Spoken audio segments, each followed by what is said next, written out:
اللہ فرماتے ہیں قل هل يستوي الذين يعلمون والذين لا يعلمون. اور میرے پاک پیغمبر کہہ دیجئے نا کیا علم والے اور جن کے پاس علم نہیں ہے وہ برابر ہو سکتی ہیں؟ استفہام انکاری، ہر برابر نہیں ہو سکتی.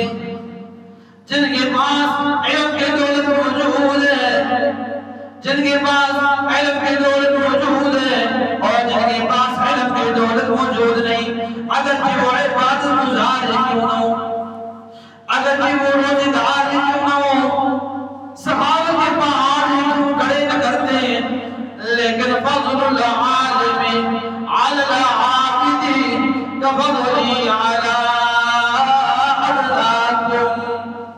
اللہ کے پاک پیغمبر فرماتے ہیں عالم کی جو فضیلت ہے، جو مقام ہے، جو مرتبہ ہے، وہ عابد پر ایسا ہے جیسے میری فضیلت تم میں سے ادنا آدمی پر ہے. سورہ آل عمران اولو العلم جو اہل علم ہیں، علم والے ہیں، ان کا مقام مرتبہ شہید اللہ انہ لا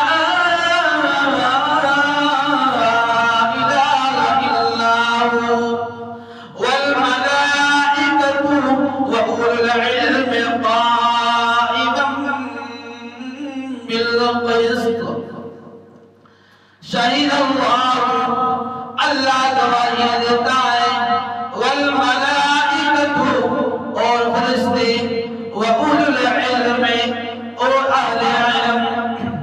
دیکھو کتنا بڑا مقام مرتبہ دیا.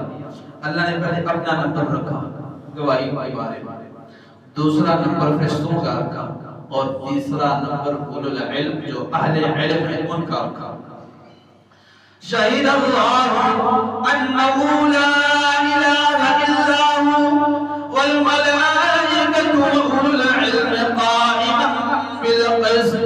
جو اہل علم ہیں کیا گواہی دیتے انہ لا الہ الا هو، اللہ کے سوا کوئی حاجت روا نہیں، اللہ کے سوا کوئی معبود نہیں، اللہ کے سوا کوئی الہ نہیں، اللہ کے سوا کوئی مشکل کشا نہیں، اللہ کے سوا کوئی حاجت روا نہیں، اللہ کے سوا کوئی معبود برحق نہیں.